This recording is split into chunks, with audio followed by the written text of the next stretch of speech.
Hello everyone, today I'm going to be working on my quince cutting, which is being grown as a bonsai tree and is part of how to start a bonsai tree collection. So stay tuned. Hey, it's me, Iqbal Khan. If you have not yet subscribed to mikbonsai, then click the subscribe button and hit the bell icon to subscribe and receive notifications as I upload new videos.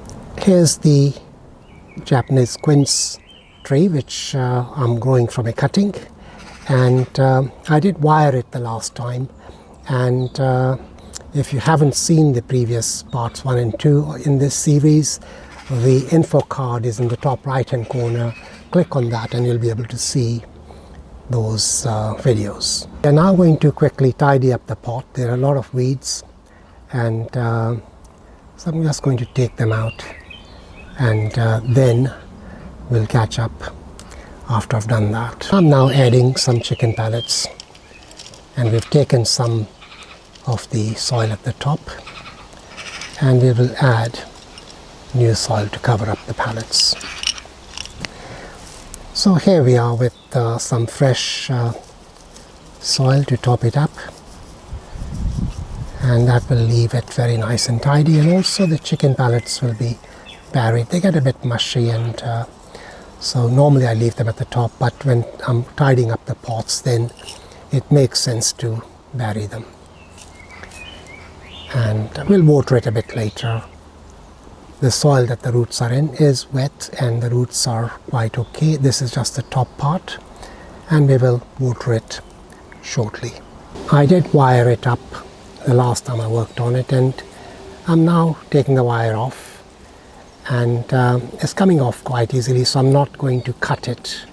But if it doesn't come off quite easily, then I do cut it for the sake of the tree and to keep the tree from getting damaged in the process.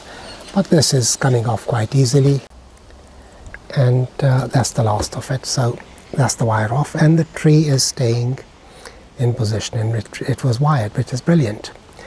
And that is all the work that I'm going to do on this tree today. Right folks, that's the tree that is being grown from a cutting, and it was shaped with the wire which has just come off. I'll give it a quick 360, and you'll be able to see the tree from all sides. And that is where we started. That is my front, but the advantage of a round pot is that you can have any side as a front, and it'll be wired again at some stage, and I'm hoping that it will flower next spring. Well folks, that was the quince cutting being grown as a bonsai tree. It's very early stages, but it's coming along quite nicely. Thanks for watching. This is Iqbal Khan for mikbonsai in West London. Until the next time. And now for the afterthought. Whatever you do, don't let the optician cut your cocaine. After the first line, all the other lines will be smaller and smaller and smaller. You dig?